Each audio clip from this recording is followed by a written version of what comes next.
that they will instantly pick up the champions that are very strong in the current meta. They pride themselves on adapting quickly to champions, new champions that arise to power, and Curse have done exactly that as well. Curse, they may have the deepest champion pools in the entire North American LCS. They play pretty much everything, and that's why they're able to have such a diverse playbook to work from, because their players are so diverse. Yeah, and it's funny, you're seeing the Zillion ban come out now. Special hadn't even played that until the playoffs themselves and said, yep, that's in the pool. Voyboy's Tristana is not going to get banned here. I want to see that does come out, because Sneaky does with the champ himself. That might even just be a first pick. Yeah, Tristana has been a big part of the recent games that we've seen, but mid lane, Yasuo is up, and these two mid laners both love this champion. These are the two guys, they're fairly similar actually. Both of these mid laners are the types of guys that will go in on the front lines. Yeah. And Yasuo definitely going to be highly contested. So as we can see, once again, the Rise pick first may open up that pick for them later on. That's true. I'm actually very surprised as well to see that Nidalee was banned out by Quas, just by how good he was in that champion up against CLG just a week ago. But do you forget the balls on Nidalee? Well, sure, I know. I mean, and I know the crowd has never forgotten the player's name, certainly. We hear it every day.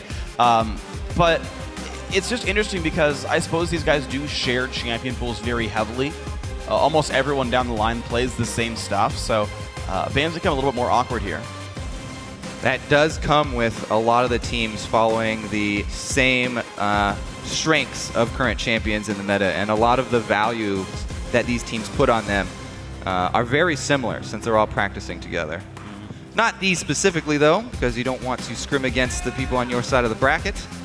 Wow, this is interesting, though. So Curse actually are picking two uncontested champions here, basically. Lulu, not a champion Ball is going to play, even if they were to swap Rise around. And, you know, again, champions like Tristana, champions like Yasuo still being available. The big three supports these guys are playing, the Braum, the Morgana, the Nami, like, none of these are being grabbed right now. Curse are taking plenty of time saying, we'll counterpick you on red side. Right. Not a lot has been given away yet. Because Rise is a flexible pick for Cloud9, Curse don't really want to jump into anything too quickly. And picking up Kha'Zix is very safe at the moment. Nunu's already banned, and Kha'Zix has really, really risen to prominence among the junglers, with everyone favoring the max W first. We'll have to see if that ends up being the build Dominic goes for. Meteos played a whole crap ton of Lee Sin recently. It's going to be, ooh, Zed comes in for a high blind picked. And he's happy about that one. Yeah. Stretching out his fingers here. You do need some very quick reactions with Zed. Some interesting recent changes to him. He really jumped up in popularity after the change to make his position after using Deathmark. Makes it easier for Zed players to catch their prey nowadays. I found it really hard to outplay him more as champions that are normally going to be very good in that anti-Zed duel. So we'll have to see how that battle comes out here. Voyboy still does have the Yasuo if he wants it, and no one's going to contest that anymore. But his Immaculate Tristana is, of course, off the table. Yeah, let's see what direction Curse want to go with this one, because Cloud9 are showing very strong late-game prominence here. They've got Tristana and Rise already to scale up very well, and then Zed, they can use this as a split push. They don't have to use their top laner as their split pusher. If they get high, a good enough lead, they can easily lane swap and put him in a side lane once he's got Blade. We'll see if anyone from Curse is going to be able to handle that one. They're going to save Voyboy's pick until last. Very interesting to me to see that, but that's the case here. Lucian Thresh come through in the bottom lane. All right, so Cloud9, they did a lot of good things so far. You know, taking away Triss is always good against Curse, but one of the things that Voyboy did give away in one of the interviews is that he was also practicing Corki mid. And they have tried variations of the two sort of AD carry champions in different compositions. This time around, I do not expect it though. Because that would really, it would make Curse a really big mid-game front-loaded composition here to try and make that push and put some pressure on them to end it before it got out of hand. Exactly. The only mid laner, semi-AD carry I'd see him be able to play here would be like Kale. Otherwise, you couldn't ever handle Zed late game, and you'd never be able to handle him 1v1 in general. So I don't think it's likely. Morgana does come through against Thresh. The Elise does come through for Meteos as well, so plenty of setup here for team fights. Right, and a couple of classics for Cloud9. Meteos and Lemon Nation, two of their most beloved champions here. Meteos does have a better win rate on other junglers like Lee Sin, but he definitely favors Elise, especially in solo queue. Definitely loves this champion. It also adds that double threat of skill shot CC, very long duration. He definitely popularized that cooldown reduction build with her. We'll see what he goes with this time around. Well, the hover is on Corki. You mentioned that might be the swap here for the double AD carry. Clicks on Yasuo, locks it in. Exhaust Yasuo coming in for a void, but wants it after all. All right, we'll see how well they can pull that off, because the Lulu plus Kha'Zix is actually a very strong combo for the team fight for them to pull this off. Using that knock-up, we'll see if they can actually get back there too sneaky, though. We've seen so many games just drawn out long enough for Tristana to really take them over. Absolutely, and the thing is, you've got this black shield there as well. We talked about Sneaky being this rock for Cloud9, someone who's always going to perform in team fights, be there for the team late game, and Lemonation is on babysit duty, basically preventing any meaningful damage or any meaningful CC to reach him here. So I think this is a good comp for Sneaky. Yeah, we'll see how well Lemonation can peel, because if Curse are able to get past the barrage of cocoons and dark bindings, then it's up to him to try and use that Morgana ult defensively to peel off the Kha'Zix and the Yasuo, because those are two very high-powered assassins that will look to take out this AD carry threat in the late game. That is true. It's a whole bunch of offense basically on this team. You mentioned the barrage of skill shots, but otherwise it's a Ryze and a Zed who are just going to peel by one-shotting people. So. Well, the Rune Prison is great because that's just targeted. That'll at least stop Yasuo in his tracks. We'll see how the rest of it goes here. But now that we see all the teams picked up, we're going to want to actually ask you guys which team is going to go the distance. According to LOLesports.com, 67% of you think that Cloud9 is going to win this one. Kind of a mix of applause there. Of course, you can keep sharing your picks on Twitter as every twist and turn ensues. Send hashtag C9win or hashtag CRS win at LOLesports, and we've seen those swap back and forth throughout the games. All right, we'll see how well Cloud9 can perform in the playoffs, because as we said, they're undefeated. And Meteos has taken Elise actually 8 times out of those 10 games. So that means he's 8-0 in the playoffs with Elise. Maybe regular season, not quite so much. Well, back to comfort certainly for Cloud9 here, and I want to see how this comp unfolds. We don't see a lot of Zed mid just yet in the North American LCS. Of course, you saw the bans against Bjergsen. You know it's a good champion. But it's fun to see it played. Yeah, a ton of bans dumped into Zed recently as we went over. We'll see how well Hai can use it, because as we also said, he will not hesitate to go in. And Zed, the best thing about him is that once you do dive in to take out your target, you always have a shadow to escape with. Yeah, it's kind of the style of champion that Hai definitely excels best on. I think his most similar player is Reginald from last season. He's a mid laner who's going to take it upon himself to engage, even if he's a single target assassin, or like Karthus, and just tell the team, follow up on this. Don't worry, I made the right call here.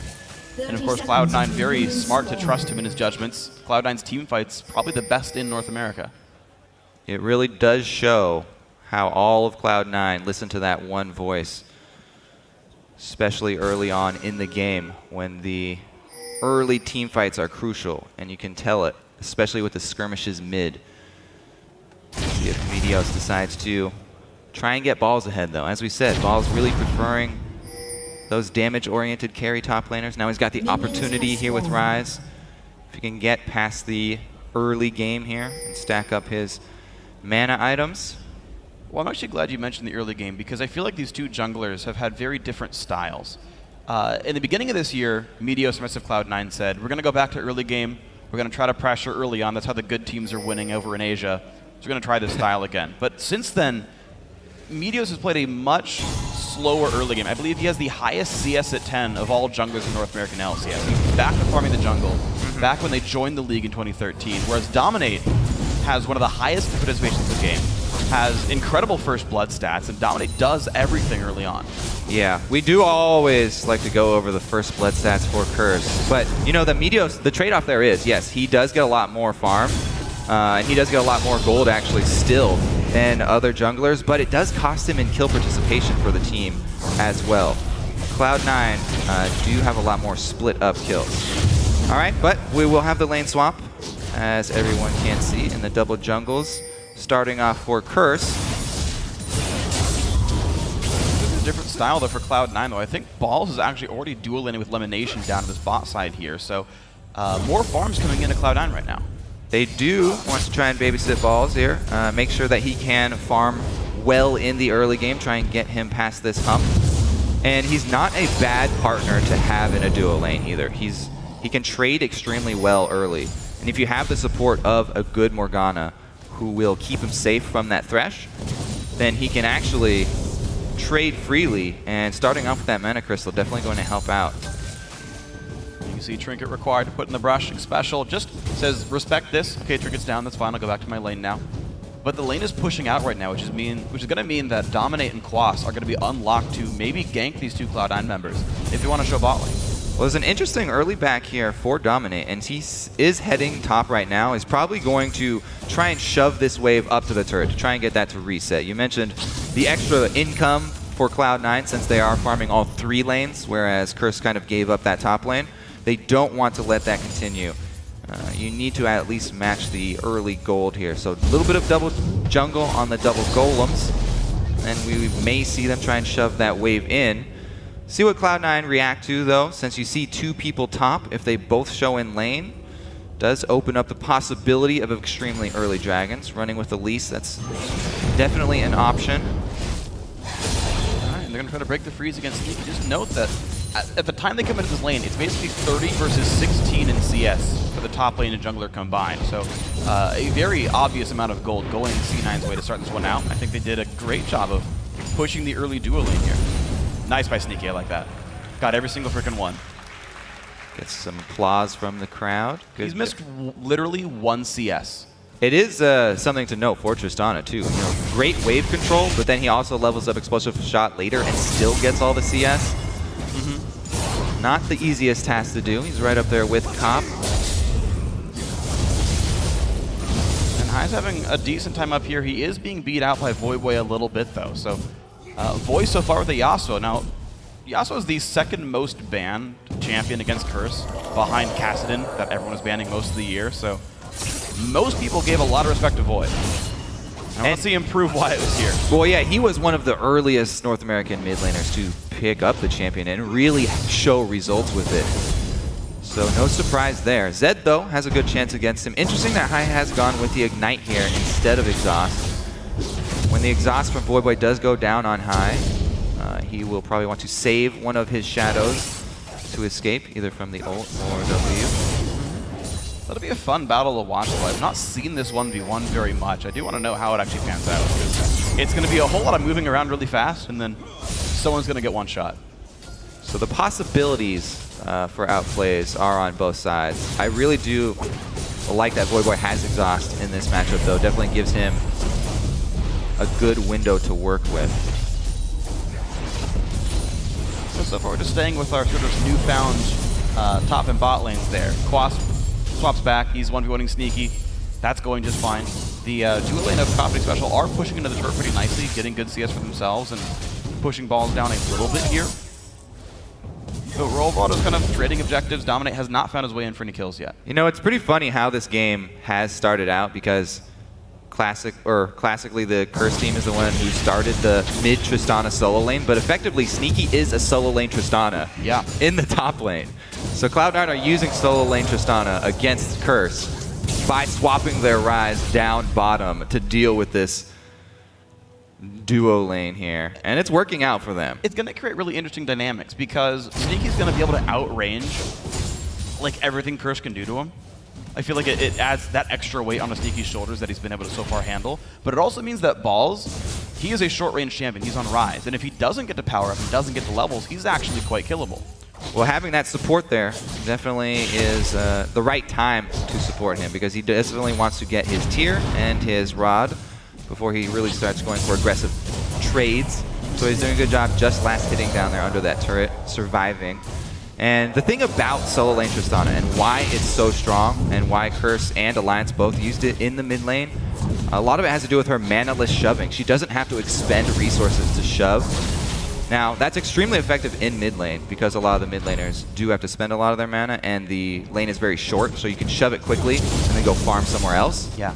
Or move over to another objective for your team. Top lane, though, is a bit more scary, because you do extend extremely far, and it kind of opens you up to potential ganks early on. Yeah, I agree, and it's also much easier to freeze the top lane as well if one of these guys wanted to do so. you can lock the Tristana in front of the turret. Make her CS in a really, really dangerous spot. And so they have swapped back after VODS has already got his tier and the makings of his Catalyst. Coming to lane on even footing with this Lulu.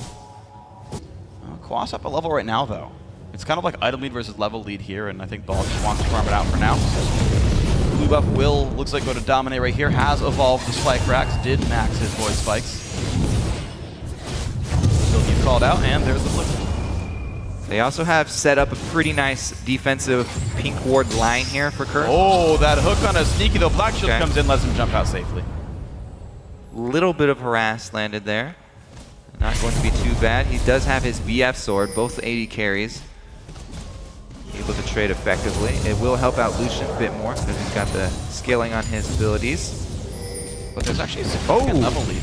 One level for both support and AD carry here for C9. Vine's gonna land on a cop, shield comes out, hook misses. Black Shield's on the ulti as well. Special is gonna get stunned up, but Cloud9 losing a lot of health from the culling right there by Cop. See if Lemon decides to go all the way back here. Curse shoving up the lane though doesn't mean that Sneaky will be denied too much. He can stick around and CS at the turret. We'll see how well he does when he's under pressure at the turret. Dragon started out, but Meteos has wards on the area, so they can fight him off it. Well, Curse aren't exactly leaving right now, though. They maybe just want this fight right here. Cop comes in as well. Of course, Elimination's already at half health with no ulti. TP comes in for a ball. Same for Quad. The battle has begun. In comes the engage. Rune Prison on high off the back lines. Now exhausted on both mid laners. And Boy is going to be first blood. That goes over to high. Special caught out as well. Cloud9 start up 2-0. The Rune Prison on the Quad. In comes Sneaky in his face. There's a 3-for-0. Really dangerous play there from Curse to start this Dragon. I thought they were just going to get chased off it, but they stayed on, and the double teleports come in. A split second quicker 4 balls, and Meteos almost lands a cocoon right on arrival of Quas's teleport. So they've got everything set up for Quas. He immediately has to try and get out of there, but Voyboy ults onto High and not able to take him down. Black Shield goes on him. They immediately answer the kill quickly, and then a nice binding from Lemon Nation to pick up one more. Good calculation there from Sneaky. Yeah. Using the ult, just enough damage left on his explosive shot active as well. Sometimes you can miscalculate those and look a little silly if you're on Lee Sin or Tristana. I do that too much. It's not a good habit. I can see it now, Freak. They just go across the wall and everything's fine. Oh, the crowd has remembered the top lane in C9's name. That's good. He's stacking up pretty effectively here. Yeah, he's doing just fine. 64 CS, actually winning his lane now. And the thing is, despite the fact that it's, I actually don't want to say despite, it's a 3,000 gold lead, that's actually really relevant, but a lot of very great item power spikes just came in. High's got Brutalizer plus Cutlass versus not even a Shiv done yet for Void. Like, there's so much power on Cloud9 right now that they own this map. And there's one thing about Cloud9. Once they get an early lead like this, they don't sit on it. They press it extremely hard. You can see what Meteos has done with his build. Going into that Sightstone, they want to immediately get vision down in enemy territory because they have the advantage. They can take those early game fights, and that's how they bring small leads into much bigger leads in the mid game. They keep on forcing the issue, forcing their opponents to try and take fights while they are behind in items, using the small gold lead to open up bigger opportunities. And that's always been a good thing for Cloud9. They've been great as a reactive team. It's served them very well in North America, and they reacted perfectly to that Dragon fight. Won a 3-for-0, Dragon afterwards, and suddenly they're ahead by a whole lot. Dominate tries to make the play top lane, but Balls just playing safely until he's gotten, like, right as soon as the recall finishes, Balls is back top lane. He's got that sense, the top lane sense. When to go aggressive, when to push up. Now he's trying to shove the lane in. Dominate returning top side. Might just be going for a regular jungle clear though. Yeah, I don't know if there's really much for him to do right here though. Well, what I was thinking he might be going for is trying to defend that pink ward, but he's too late and Balls is going to take it out. Meteos simultaneously takes down the other one.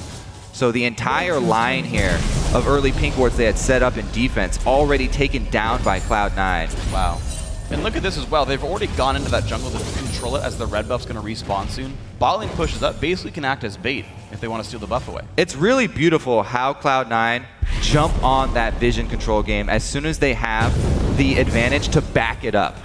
They ward up both sides of the enemy jungle, and they put 5 pink wards down every single member of Cloud9 purchasing their pink ward and laying them down. Oh, X special out of nowhere. Hit by a binding and down he goes.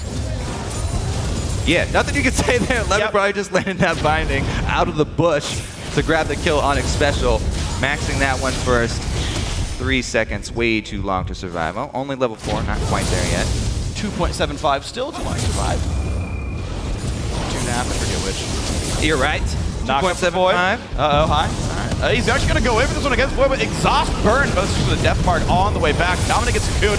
Void still wants in, though. He's into the battle, high, low on health, but he jukes back up north. The kill goes to Meteos. Dominic doesn't land the Void spikes either. Look at that by High. High with the fancy footwork here. He does use the ultimate shadow to get away as the exhaust. Waits out the exhaust. Able to jump away from the all-in of these 2 assassins that we talked about, the Kha'Zix and Yasuo. Leave them standing there with just Meteos, who picks up the kill. Beautiful outplay in the mid-game skirmish. High and Meteos back to their old selves. Let's take a look here. Void does go in, and High immediately, exhausted under turret, jumps out. So the entire duration of exhaust wait, a beautiful cocoon landed as well to buy time. And then High jumps back out of range of the missiles. Complete outplay, 5-0 for Cloud9, plus the Dragon went to them, so they have the exact timer on it. They've got plenty of vision down. Should be another pickup for them. We'll see how they force the issue on that Dragon spawn. 1 minute, 20 seconds left. So far, they've all been on the right page so far. Follows the giant scroll on his back. And there's another blue left point over to High right here. So far, so good for the blue team. Kobe shaking his head. It wasn't very good, but I appreciate the acknowledgement that it existed. Sneaky and Elimination also doing wonderfully in this bot lane. 2 kills, the eye edge already done before 15 minutes. I mean, what can you say except that Cloud9's been playing like the Cloud9 we expect in playoffs, where they win every time without dropping a map. And especially when their mid lane is doing good, because High is that voice for the team. You can see it in their calls. They're so confident, because High has that personal confidence. He's doing well in his lane. The entire team is doing well. They have objective controls. They have all the information that they need to make these calls. Immediately going to clear out wards. Meteos hates any sort of vision inside his jungle. Yeah. 2 for 1 right there. Plenty of money earned. And what's impressive to me as well is just how incredibly good High is. Because you have players like Xiao Xiao who actually don't talk almost at all when they play. They solely focus on their individual playmaking, and he's obviously a great player on one-on-ones for that. You have players like Bjergsen who have to kind of balance the two, and High have to balance the two. Oh, another binding. Individually, binding lands on a dominate though. And that's 1 kill picked up. Now Top is being chased down. The flash on in dies to the death mark. A solo kill for High. The Cloud9 combo, binding into Flash Cocoon, lands there. No way he has even a chance to move. They even catch it up with another kill. High going extremely deep, flashing in to get the extra damage down while Deathmark's still active for the extra pop. And man, this is a runaway game for Cloud9. 7,000 gold at 16 minutes in. 0 objectives given up all game. No dragons, no turrets, no kills. Perfect from Cloud9. And this is the team with the Tristana and the Ryze on it, so it's not gonna get better for Curse here. Nope. Looks like letting him get the Void Boy Yasuo is just fine. High Zed is amazing. It looks like everything else of the team still firing on all cylinders as well. Bottom lane tier 2 now under fire as well. Oddly enough, only 1 turret. Oh my gosh. The Fog of War binding nearly caught X special. They do back off after it though, but not before. Replacing another line of wards inside the jungle here. Elimination as well doing his part. The double sight stones in effect for Cloud9. It's actually very interesting the way they're sort of playing it. You mentioned the 5 pink wards that have gone down for C9. Most of their pink wards are defensive. It's largely like these are the defensive line of wards. Our sight stones are the way we're going to go in and steal vision control from you guys in your jungle. And a big part of that is because it's so easy for them to defend those pink wards on their side. It's so hard for Curse in the early game when these pink wards were bought to venture into Cloud9 territory, since Cloud9 had the early lead. And you can use defensive pink wards to bait people in to more fights and more kills. Let's see how they snowball topside though. It's the last outer turret remaining. They just replaced 2 defensive pinks. Oh, High does get hooked in. There's Quas. Lulu's in the mix. High's going to jump away as quickly as he can. Burns a Lulu ult for it. Oh. And jumping onto a special. This is going to be a very, very dead Thresh. And off he goes. High now 3-0-3. 8-0 in kills. Cloud9 still crushing. Looks like they are going to collapse on top side. Red buff plus a turret for Cloud9 looks to be the issue here. Curse trying to answer, though. They want to trade something back, so Cop shoves in mid. Immediately cleaned up by Sneaky, though. Look at this. Top lane Outer now under fire as well. Cloud9 doing such a great job pushing. Oh, wow. Quas, you're kind of alone right here. Flash engage from Lemon. Quas with absolutely nowhere to go. In comes the Shadow. In comes Rise. Easy kill pickup for Balls right there. This is a massacre right now. One more kill to bring it to 10-0 for Cloud9. Clean sweep on turrets. So far, perfect game being played from them. Man, I was hoping we were going to get a series much like TSM versus LMQ, but this is more like TSM versus LMQ Game 5. Just start to finish, amazing play. Now, we have seen teams turn it around very heavily mid-series, and I don't want to count Curse out. Pretty early for that. Let's see what this teleport turns into. Oh, no bind. Quas is now in he the wants Elimination, has Black Shield on. Those going to break that. The Hex could be there. Good damage comes out. Elimination forced to burn Exhaust, but here comes I Will Dominate. The good binding might just save his life. Dom will slow down high. Gets his shield on. Not in range for the Glitter Lance, though. Does High even want to be part of this? Yes, Sneaky shows up. Nice knockup from Quas. The damage coming through. There's the pop. Sneaky gets one. Quas, one hit from dead. The shield keeps him alive, but it's 10-0 Cloud9. This is playoffs Cloud9. What a miraculous display of skill here. Perfect game still on the line for them. Balls is just by himself down there taking turrets. Rise is one of the slowest at taking turrets, but you know, he's been farming up CS, and that's pretty much all he wants. Solo lane CS. He'll take turrets as well. Yep, 150 CS still powering on up. I mean, there's still such amazing late-game insurance on Cloud9. Like, they don't even have to play this aggressively, but they're such a darn good team they are because they can take those advantages and push farther and farther in the lead, not giving any room to Curse whatsoever. See what Curse's answer is. They have to think back to the very beginning of this game. Already trying to come up with answers for Game 2. Well, the early Dragon step one, because that set a 30,000 gold lead. It really was catastrophic for them. I mean, they didn't really sweep it out, did they? They didn't have any pink ward. No. There was just a Cloud9 ward sitting in there, and they even showed all mid laners hung around and really committed to it. Oh, never mind. That mid lane is the last outer turret for Cloud9 to take. All right. There they go. I know, top lane threw it off. You always see 3 turrets, you're like, all right, outer ring is gone. Great. Nope. But that is Cloud9 now 10,000 gold up 20 minutes in. Absolutely massive by these guys. Have gone back and bought recently as well. So that money's actually all in items right here. Man, what does this do for your team's confidence, though? Cloud9 have to be ecstatic right now. And Curse, they really can't lose their cool. It was something that we did see early in the season from Curse, where sometimes in games, they would play the games very close, and then they would have one mistake, one little mistake that would snowball out of control, and then they would kind of lose control of the game from there. Yeah. They can't let this happen in a series, best of 5 series, just because one game they get destroyed early on. Shouldn't let it affect their confidence in Game 2. You can't let it affect your gameplay.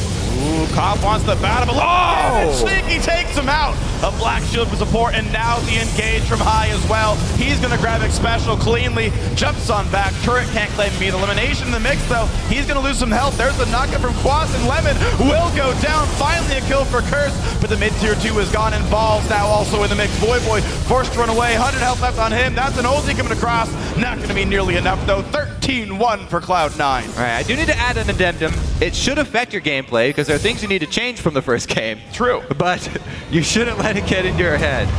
Surrender does come down. 22-minute surrender out of Curse. They put a kill on the scoreboard. So that's all we're playing for. Drop this one out, go for Game 2. Now, it is a best of 5. There are adaptations to make. There are changes to make here. And you know there's still 2 games ahead. You can't be that happy yet as Cloud9. You've got to repeat the performance 2 more times.